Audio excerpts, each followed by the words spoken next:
नमस्कार दोस्तों, परमात्मा व्लॉग में आपका स्वागत है। दोस्तों, आपने लाल किताब के बारे में सुना ही होगा। लाल किताब ये एक काफ़ी रहस्यमयी किताब है। ये ज्योतिष शास्त्र में काफ़ी प्रचलित किताब है।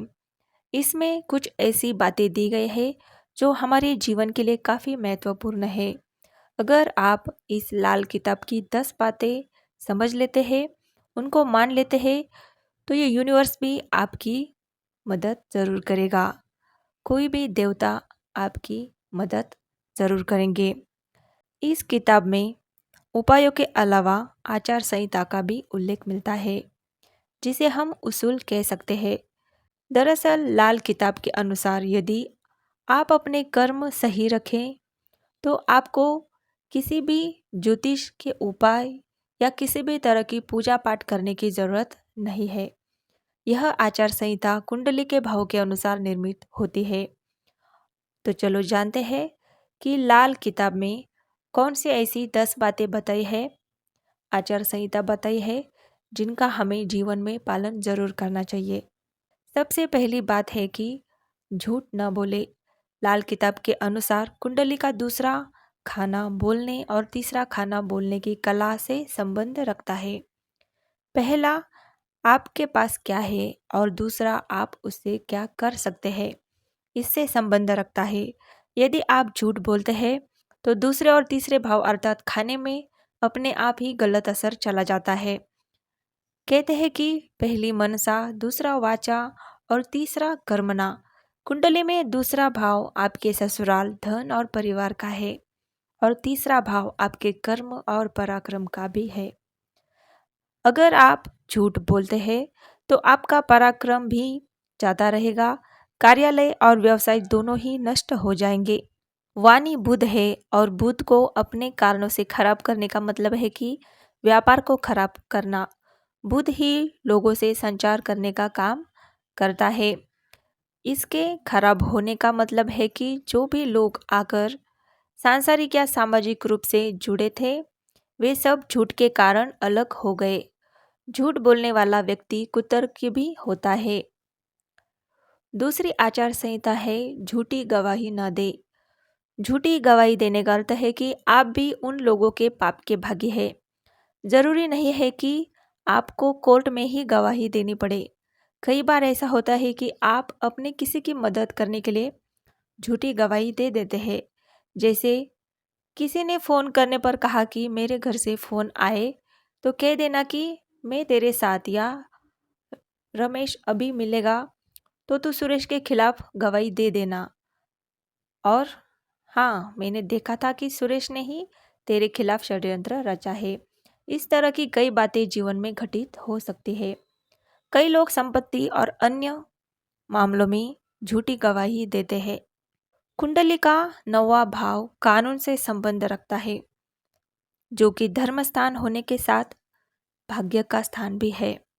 झूठ बोलने वाले का झूठ आज नहीं तो कल प्रकट होना ही है।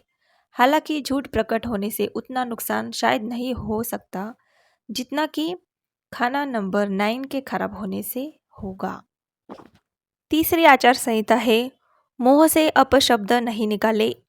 बहुत से लोग होते हैं जो कि हर समय कटु वचन तो बोलते ही रहते हैं, साथ ही वे मुंह से गाली भी देते रहते हैं। कहते हैं कि शरीर से कटु वचन और गाली तभी निकलती है जबकि व्यक्ति का मानसिक और शारीरिक बल क्षीण होता है। उसमें सोचने समझने की शक्ति नहीं होती। इस प्रकार का भाषण करने वाले लोग खुद को, अपने घर को और उनके संपर्क में आने वाले लोगों को भी बर्बाद कर देते हैं। ऐसे लोगों से दूर रहे, क्योंकि ये आपके जीवन में जहर भी घोल सकते हैं। आप ऐसे लोगों की बातें सुनकर खुद को नकारात्मकता की ओर धकेल सकते हैं। ऐसे दुष्ट के कारण आप अपना मुंह खराब न करें। कहते हैं कि जुबान पर सरस्वती बैठती है। बार बार एक ही बात दोहराने से वह बात सच हो जाती है। इसीलिए लाल किताब का कहना है कि किसी प्रकार से मुंह से अपशब्द नहीं कहने चाहिए। दोस्तों, चौथी आचार संहिता है निर्दयी न बने। निर्दयता या क्रूरता करने से हृदय मर जाता है। किसी जीव और निर्दोष प्राणी के लिए भी मन में दया नहीं रहती है। क्रूर व्यक्ति और हिंसक पशु में कोई फर्क नहीं होता है। क्रूर व्यक्ति का मन खराब और खतरनाक होता है। किसी के लग्न पंचम या नवम में मंगल या शनि का असर होता है तो वह मंगल की जगह क्रूर और शनि से कुछ भी नहीं समझने वाला माना जाता है। मंगल लग्न एवं 8वें भाव का मालिक है और शनि 10वें और 11वें भाव का मालिक होता है। क्रूरता करने से शरीर, पिता और परिवार की शांति खत्म हो जाती है। कर्म भाव बेकार हो जाता है। हर प्रकार से जीवन का सुख खत्म हो सकता है। परिवार में प्रेम नहीं रहता है। रिश्ते औपचारिक ही रह जाते हैं। क्रूर व्यक्ति और भी क्रूर होता जाता है। वह शराब और मांस का भक्षण भी करने लगता है। उसके मन में जो आता है वह वो करता है। क्रूरता करने वाले का एक दिन बुरा अंत तो होना ही है। उसके साथ उसके परिवार का भी अंत हो जाता है। दोस्तों, 5वीं आचार संहिता है जो काफ़ी महत्वपूर्ण है कि अनिश्वरवादी न बने। लाल किताब के अनुसार ईश्वर पर विश्वास न रखने वाला अनिश्वरवादी और ईश्वर विरोधी होता है। ऐसा व्यक्ति भ्रमित और विरोधाभासी होता है। साथ ही वह किसी पर भी विश्वास नहीं रखने वाला भी होता है। ऐसे व्यक्ति को जीवन में कई प्रकार के दुखों का सामना करना होता है या जीवन के अंत में उसके समक्ष मात्र अंधकार होता है। लाल किताब के अनुसार ईश्वर सर्वोच्च और सभी को देखने और सुनने वाला है। प्रत्येक व्यक्ति को यह सोचना चाहिए कि वह अपनी मर्जी से इस संसार में नहीं आया है और न ही अपनी मर्जी से जाएगा। उसे यहाँ किसी न किसी काम के लिए भेजा गया है।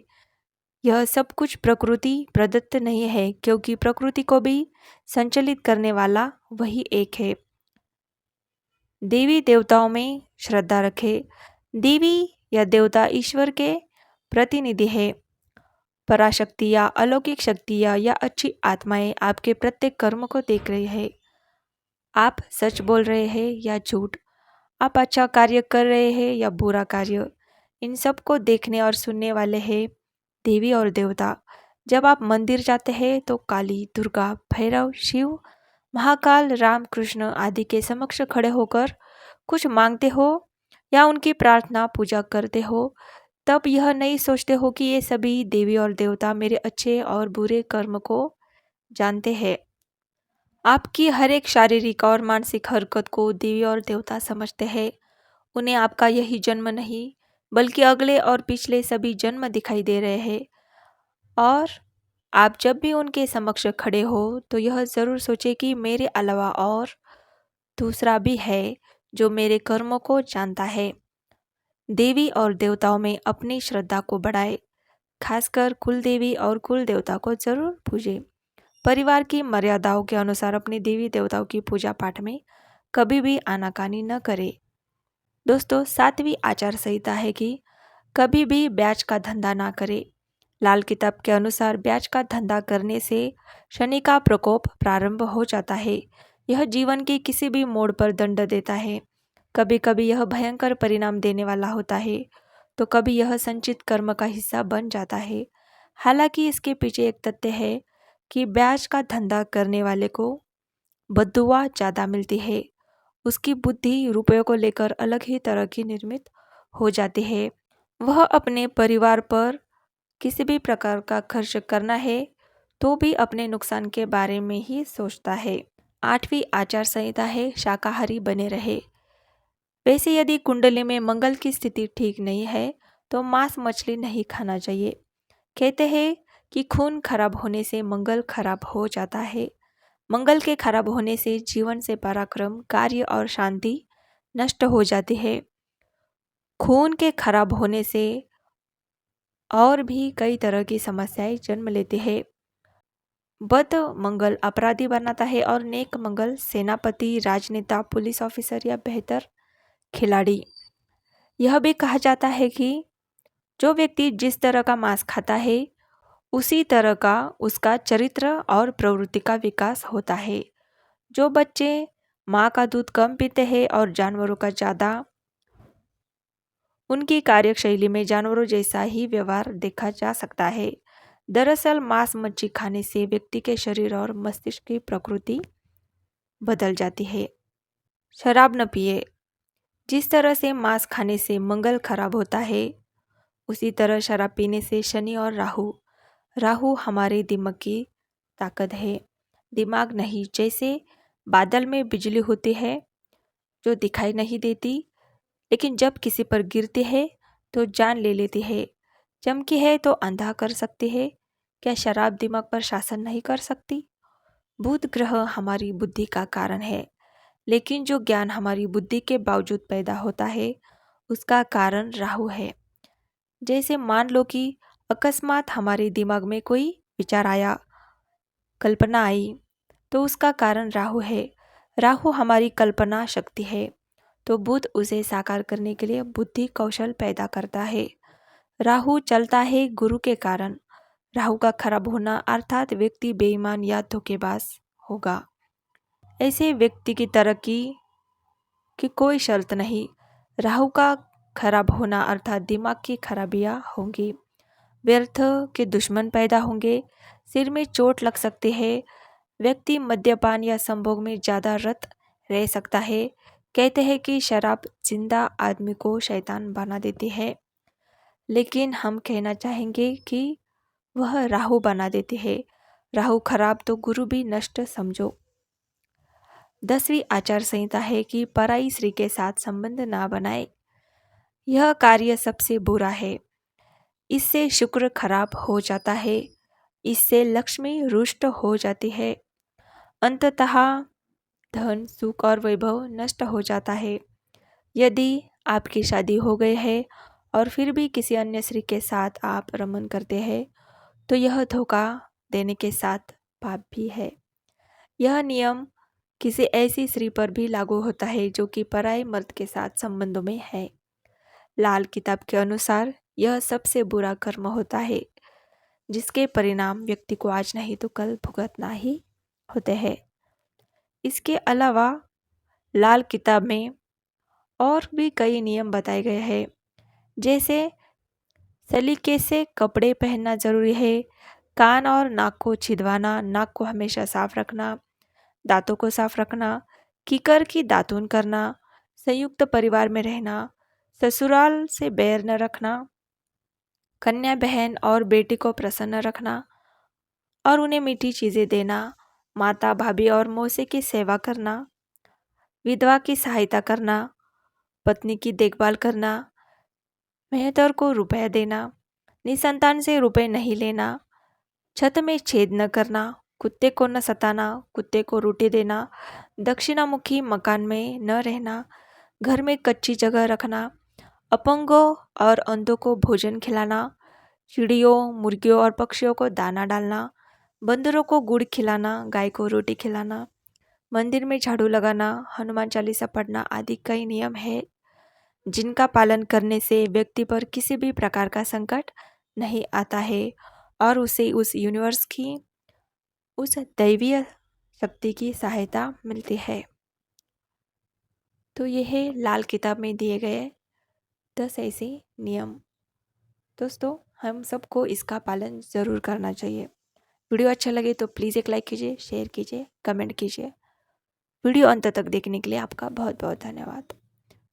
Thank you so much. और ऐसे ही आध्यात्मिक बातों से जुड़ी वीडियोज़ के लिए प्लीज़ चैनल को सब्सक्राइब ज़रूर कीजिएगा। Thank you.